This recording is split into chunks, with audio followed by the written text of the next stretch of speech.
Doctor صاحب اب budget کے بعد جو ہے عوام پر نئے ٹیکسز لگ گئے ہیں، بجلی گیس پیٹرول مہنگا ہو گیا ہے، عوام ایسے میں کیا کرے؟ معاشی استحکام آئے گا؟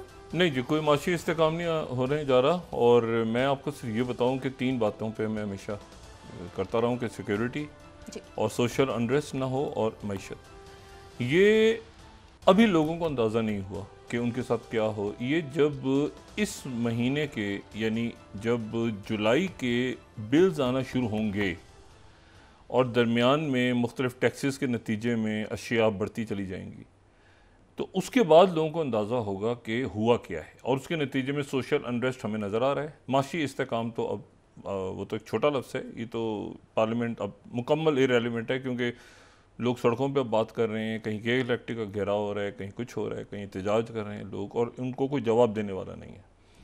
اور یہ جو ارینجمنٹ ہے یہ صرف اس بات میں لگا ہوا ہے کہ بھائی ایک تو یہ کہ کہیں مطلب مزید کتنے ٹکڑے ہوتے ہیں، کیا ہوتے ہیں، جو مطلب ہو بھی رہی ہے تقسیم وہاں پہ، مگر ان کی توجہ مکمل ابھی تک وہیں ہے شاید.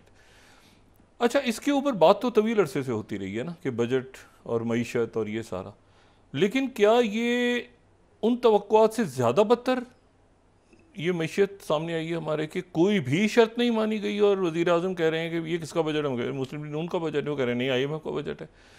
تو یہ جو ہے یہ مہتاب حیدر صاحب سے ذرا پوچھتے ہیں، کیونکہ انہوں نے اس پہ بہت لکھا اور طویل عرصے سے لکھا، اور سارا انہوں نے بیان اچانک نہیں ہوا. یہ جو ہے نا اچانک نہیں ہوا. تو مہتاب حیدر صاحب السلام علیکم. جی وعلیکم السلام ڈاکٹر صاحب. مہتاب حیدر صاحب، یہ اتنے عرصے آپ نے جو کچھ لکھا، اور آپ نے ظاہر ہے کہ نیوز میں، جنگ میں، باقی جگہوں پہ آپ بات کرتے رہے، تو اس کا نتیجہ یہ نکلا کہ یہ ہمارے سامنے آ کے ایک جس کے بارے میں کہا جا رہا ہے کہ شاید یہ 75 سالہ تاریخ کا سب سے بدترین بجٹ ہے. یہ کیا ہوا ہے؟ جی بسم اللہ الرحمن الرحیم. ڈاکٹر صاحب دیکھیں، میں ایک کمپیریزن آپ کے سامنے رکھ دیتا ہوں، پھر نتیجہ عکس کروں گا. پاکستان کی ہسٹری کا انپریسیڈنٹڈ ٹیکسیشن کا بجٹ ہے. ہم عمومی طور پہ اگر پچھلے 30 سالوں کے اندر دیکھیں آپ، تو 400-500 ارب روپے کے ٹیکسز لگاتے ہیں. 100-200 ارب روپیہ انفورسمنٹ اور ایڈمنسٹریٹو میئرز کے تھرو ہوتا ہے. تو 500 سے 700 ارب روپیہ ہم اگلے سال کے ٹارگٹ میں ٹیکسیشن میئرز کے تھرو ہم سمجھتے ہیں کہ ہم حاصل کر لیں گے. اس مالی سال کے دوران یہ جو بجٹ ابھی پیش ہوا ہے، 1800 ارب روپے کے نیٹ ٹیکسز لگائے گئے ہیں. یعنی 3 سالوں میں جتنے ہم ٹیکس لگاتے تھے یوزلی، وہ ایک سال میں وہ ٹیکسز لگ گئے ہیں. اچھا، یہ نئے ٹیکس ہیں، یہ پہلے نہیں تھے؟ 1800 ارب یہ ایڈیشنل ٹیکسز ہیں ڈاکٹر صاحب. وہ ٹیکسز پہلے سے موجود تھے. فار انسٹنس سیلریڈ کلاس پہ پہلے بھی ٹیکس تھا، لیکن اب آپ نے بڑھا دیا. نان سیلریڈ کلاس پہ پہلے بھی ٹیکس تھا، آپ نے بڑھا دیا. بہت سی چیزیں ایسی تھیں جن میں ایگزمپشنز تھی یا ٹیکس کم تھا، آپ نے اس کے ریٹس میں اضافہ کر دیا. تو یہ جو ٹیکسیشن میئرز کے تھرو آپ اس مالی سال جو آج سے شروع ہو چکا ہے، حکومت پاکستان 17 سے 1800 ارب روپے اضافی لوگوں کی جیب سے نکالے گی ایک سال میں. ایک سال میں. اچھا، یہ ٹیکس ٹارگٹ کو رکھا کیسے جاتا ہے؟ میں تھوڑا سا اس پہ ایکسپلین کرنا چاہتا ہوں. ہوتا یہ ہے کہ جو پچھلے سال کا مثلا یہ مالی سال 30 جون کو جو ختم ہوا ہے، اس میں FBR کا ٹارگٹ FBR نے جو اچیو کیا ہے وہ کوئی 9300 ارب روپے ہے. تو اس اچھا، میں ایک لمحہ، آپ یہ جو کہتے ہیں نا ٹارگٹ اچیو کیا ہے، تو اس کا مطلب یہ ہوتا ہے کہ لوگوں کو نچوڑ لیا ہے، یہ مطلب ہوتا ہے نا؟ مطلب یہ ہے کہ ڈاکٹر صاحب نچوڑ اس طرح سے لیا ہے کہ ہمارے ملک میں جو انفلیشن ہے وہ حکومت کا نمبر آج ہی جاری ہوا ہے. جو ایوریج پرائس ایوریج انکریز رہی ہے قیمتوں میں، وہ 24.3% رہی ہے، جو کہ پچھلے سال 29% سے زیادہ تھی. تو یہ 24% یا 25% آپ کے ملک میں، ہمارے ملک میں جو ٹیکسز آئے ہیں وہ پرائس انکریزز کی وجہ سے آئے ہیں. چونکہ اگر کسی چیز کی قیمت 100 روپیہ تھی اور اس کی چیز کی قیمت 120 روپیہ ہو گئی، تو اس کے اوپر ٹیکس بھی خود بخود بڑھ گیا. ایک تو یہ بات ہے. دوسری بات یہ ہے کہ اگلے مالی سال کے دوران 12,970 ارب روپے کا ٹارگٹ ہے، جس کا مطلب ہے کہ ہم نے کوئی 3600-3700 ارب روپے ایڈیشنل جمع کرنے ہیں. یہ 1800 ارب روپے تو ہم نے لگا دیا. یہ جو باقی 1400-1500 ارب روپے یہ کیسے آئے گا؟ یہ 12% کا آپ کا انفلیشن کا ٹارگٹ ہے اور 3.6% جی ڈی پی گروتھ کا ہے، تو تقریباً 1500 ارب روپیہ اس سے آئے گا، یعنی 3600 ارب روپیہ ایڈیشنل حکومت پاکستان نے اگلے مالی سال کے دوران ٹیکسوں کی مد میں جمع کرنا ہے۔ ابھی میں نان ٹیکسز کے اوپر نہیں آیا، جس میں پیٹرولیم ڈیولپمنٹ لیوی، جس کا نام پیٹرولیم لیوی ہے ابھی، اس میں آپ نے دیکھا کہ اس میں حکومت نے اضافہ کر دیا اور اسی وجہ سے آج پیٹرول کی پرائسز بھی بڑھ گئی ہیں۔ یہ جو بجٹ ہے، بجلی، پیٹرول، گیس، اس سے سب وہ سب الگ ہیں، اس سے نا یہ بجٹ الگ ہے۔ دیکھیں ٹیکسیشن میئرز بجٹ کا حصہ ہیں، جو نان ٹیکس ریونیو میں پیٹرولیم لیوی ہے وہ اس کے علاوہ ہے۔ جو بجلی ہے، بجلی کی قیمت آئی ایم ایف کے پروگرام کا حصہ ہے، اور وہ یہ ہے کہ آپ جتنا آپ کی کاسٹ ہے اس کو ریکور کریں، تو اس ریکور کرنے کا طریقہ کیا حکومت پاکستان نے رکھا ہوا ہے کہ قیمتیں بڑھائی جاؤ، لیکن قیمتیں تو بڑھائی جا رہے ہیں، لیکن نیچے سے ایک بالٹی کے اندر چھید ہے، پانی اس میں ڈالی جا رہے ہیں، نیچے سے چوری ہو رہی ہے، اور وہ چوری کے نتیجے میں کوئی بہتری نہیں آ رہی۔ پچھلے 25-30 سال میں ہم نے جو ٹیرف انکریز کیا ہے بجلی کا، آپ یہ دیکھ لیں کہ بجلی کے شعبے میں کوئی بہتری نہیں آئی، بلکہ اسے ورسٹ ہوا ہے۔ تو ایک بات جو میں کرنا چاہتا ہوں وہ یہ ہے ڈاکٹر صاحب کہ حکومتوں کے پاس جو مینورنگ کی سپیس تھی، جو پالیسی میکرز کے پاس سپیس تھی، وہ ختم ہو گئی ہے۔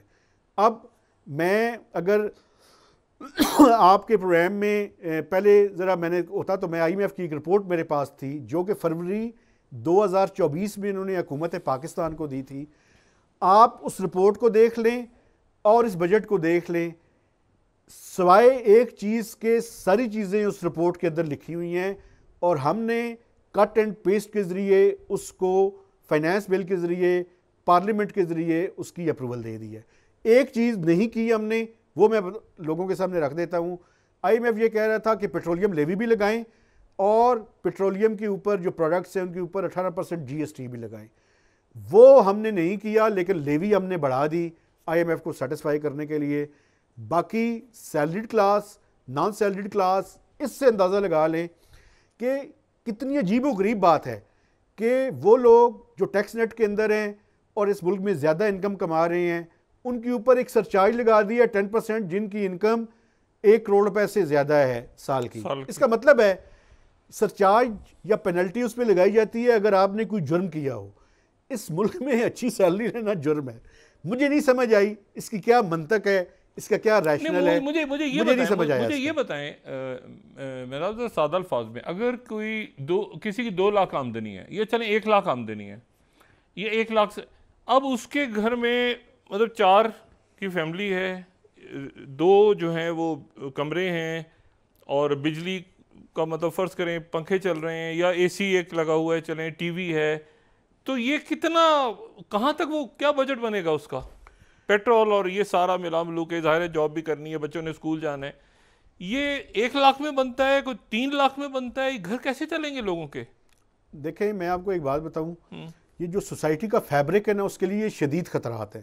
اچھا، اس کی وجہ یہ ہے کہ میں مثال دے دیتا ہوں، یہ جو آپ کے کیمرہ مین ہیں، ان کا ٹیکس، جس شخص کی ماہانہ سیلری 50,000 روپے سے زیادہ ہے، اس کا ٹیکس 100% بڑھ گیا ہے۔ مثلا اماؤنٹ چھوٹی ہے، اس کا ٹیکس بنتا تھا 1250 ارب روپے، 1250 روپے، 1250 روپے پر منتھ اس کی سیلری سے ڈیڈکشن ہوتی تھی۔ اس کا ٹیکس جو ہے، جو سلیب ہے، فرسٹ سلیب جس کو کہتے ہیں، یہ اس میں 100% انکریز ہوئی ہے اور وہ 2500 ہو گیا ہے۔ اب یہ اماؤنٹ بڑی چھوٹی نظر آتی ہے، لیکن ایک غریب آدمی جس نے گھر چلانا ہو، جس میں 2 میاں بیوی ہوں، 4 بچے ہوں، ان کو جو ایوریج سائز ہے پاکستان میں فیملی کا، وہ 6 سے 7 لوگوں کے درمیان ایک فیملی کا سائز ہے۔ اگر اس نے رینٹ دینا ہے، اس نے بجلی کے بل دینے ہیں، آپ ابھی اسی مہینے دیکھ لیں جو ایوریج عام گھرانے کا بل آ رہا ہے وہ 20 سے 40 ہزار روپے کے درمیان ہے۔ آپ کسی سے، یہ جو آپ کے دیکھنے والے ہیں وہ اس بات کی تائید کریں گے کہ میں ٹھیک کہہ رہا ہوں، یعنی جس شخص کا بھی 200 یونٹ سے زیادہ اس کا بل جائے گا نا، اس کا بل 2025 کو کراس کر جائے گا، 30 کو بھی کراس کر سکتا ہے۔ تو ابھی بیس لائن ٹیرف کوئی 5 روپے 70 پیسے اس مہینے میں جو امپلیمنٹ ہونا ہے، اور جو IMF کے پروگرام کا حصہ ہے نہیں اگر وہ اس میں شامل نہیں ہے 40,000 اگر بجلی کا بل تھا پچھلے مہینے تو اس مہینے کتنا ہوگا اندازاً؟ میں ابھی یہ کہہ رہا ہوں کہ جون میں ابھی وہ بل جو بیس لائن ٹیرف ہے جس میں ابھی انکریز 1 جولائی کے بعد سے ہونا ہے وہ ابھی نوٹیفائی نہیں ہوا، تو اب آپ نے سرچارجز اور ریٹس اس حد تک کر دیے ہیں کہ جس شخص کے 200 یونٹ سے زیادہ جو بجلی استعمال کر رہا ہے، جو کہ ایک پنکھا اے سی تو میں اس میں شامل نہیں کروں گا، پنکھا اس کے گھر میں فریج اور ٹیلی ویژن اگر وہ استعمال کر رہا ہے اور چھوٹی موٹی الیکٹرک کی کوئی ایکوپمنٹس ہیں، تو وہ 200 یونٹ کو جیسے ہی جمپ کرے گا اس کا بل 20 سے 40 ہزار روپے کے درمیان ہوگا، ڈیپینڈنگ کہ وہ کون سی سلیب کے اندر جا کے وہ فال کرتا ہے۔ تو اس کا مطلب یہ ہے کہ اگر جو لاکھ روپے انکم کمانے والا ہے اور اس کے 4 بچے ہیں، 400 یونٹ اس نے خرچ کر لی ہے، بدقسمت نے غلطی سے ایک اے سی بھی رکھا ہوا ہے گھر میں، اور کوئی اس استری بھی چلتی ہے، کپڑے استری ہوتے ہیں اور اس طرح کے کام، تو اس کا کیا حال ہوگا؟ اگر فرض کریں 60,000 بل تھا اس کا، تو اس کا کہاں تک جائے گا کچھ اندازہ؟ دیکھیں 5 روپے 70 پیسے بیس لائن ٹیرف میں آپ نے انکریز کرنی ہے۔ اب بیس لائن ٹیرف اس ٹائم 29 روپے کچھ پیسے یعنی 30 روپے ہے، اگر 5 روپے آپ اس میں بڑھا دیں گے 6 روپے تقریباً، تو 35 سے 36 روپے ہو جائے گا۔ تو 36 روپے کے اوپر آپ باقی سارے ٹیکسز جمع کریں تو اس کے بل میں کم از کم 5,000 یا 10,000 روپے کا اضافہ ہوگا ایک نارمل گھر کا۔ اٹس انپریسیڈنٹڈ، یہ بہت زیادہ ہے۔ اچھا میں ابھی اچھا یہ بجلی کا بل الگ ہے، پیٹرول الگ ہے، تنخواہوں میں قیمتیں بازار کی الگ ہیں۔ میں ایک مثال دیتے رہتا ہوں ڈاکٹر صاحب اگر مجھے اجازت دیں، ایک برانڈڈ ملک ہے، میں اس کا نام نہیں لینا چاہتا، پر لیٹر 90 سے 100 روپیہ اس میں اضافہ ہو چکا ہے۔ جو 290 روپے کا تھا ابھی جا کے مارکیٹ میں چیک کریں 380 روپے 390 روپے کا ملے گا آپ کو۔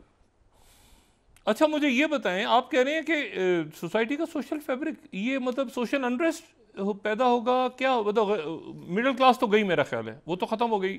ڈاکٹر صاحب میں نے میرے خیال میں آپ کے پروگرام میں ایک بات کی تھی لاسٹ ٹائم کہ جو IMF کا اگلا پروگرام ہے جو 3 سال کا ہم لینے کی کوشش کر رہے ہیں، اس میں اور کچھ نہیں ہوگا، مڈل کلاس جو ہے وہ ختم ہو جائے گی اس ملک کے اندر سے۔ 2 طبقے ہوں گے، ایک غریب اور ایک پاکستان میں جو ایلیٹ ہیں جو 20-30% ہیں، وہ اپنے اپنے اسٹیمیٹس ہیں سب کے۔ یہ ایک میجر ایشو ہوگا، مجھے نہیں پتا ہوگا پاکستان میں لوگ کس طرح سے اس کو ریئیکٹ کریں گے، لیکن میں یہ ضرور کہہ سکتا ہوں کہ مڈل کلاس جو ہے